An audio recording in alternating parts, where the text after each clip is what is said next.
आणि आपल्याला सगळ्यांना माहिती आहे, ही मी पाहिलेली परिस्थिती आहे.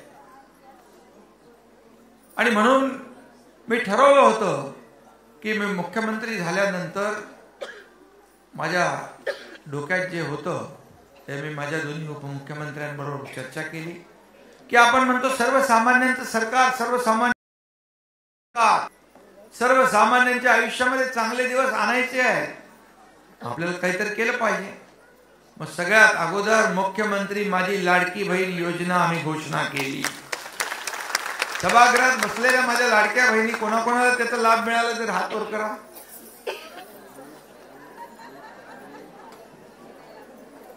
जवळजवळ भरपूर आहेत. आणि तुम्हाला एकच सांगतो, आम्ही कुठलेही निकष बदलणार नाही. ज्या पात्र बहिणी आहेत त्यांना ही योजना कधी बंद होणार नाही. ही योजना कायम सुरू राहणार.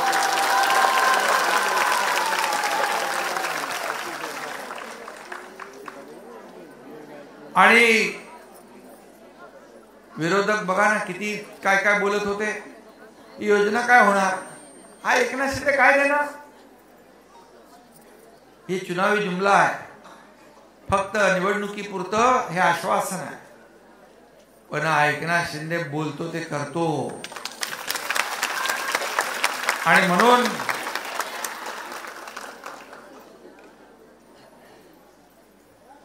त्यांना वाटलं फक्त घोषणा होईल, पैसे जे मिळणार नाहीत. कोर्टात गेले, मी अनेक वेळा बोललोय आणि खोडा घालायचा प्रयत्न केला. पण माझ्या लाडक्या बहिणींना निवडणुकीत मी प्रचारात सांगायचो, ज्या दुष्ट सावत्र भावांनी तुमच्या योजनेत खोडा घालण्याचा प्रयत्न केलाय त्यांना योग्य वेळी जोडा दाखवा. तो जोडा तुम्ही दाखवला नाही, जोरात वाजवला पण, आणि चांगला वाजवला. चारी मुंड्याचे विरोधी पक्षनेता पण नाही. आणि म्हणून अनेक योजना आपण केल्या. लेक लाडकी लखपती योजना केली. मुलीचा जन्म झाला 5,000, त्यानंतर शाळेत गेली 7,000, असं करून मुलीचा 18 वर्ष वय होईल तेव्हा 1,01,000 रुपये तिच्या खात्यामध्ये जमा होतात. उच्च शिक्षण मोफत केलं.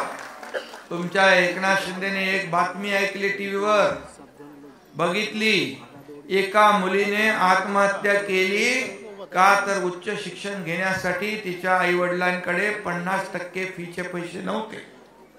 50% सरकार भरत होतं.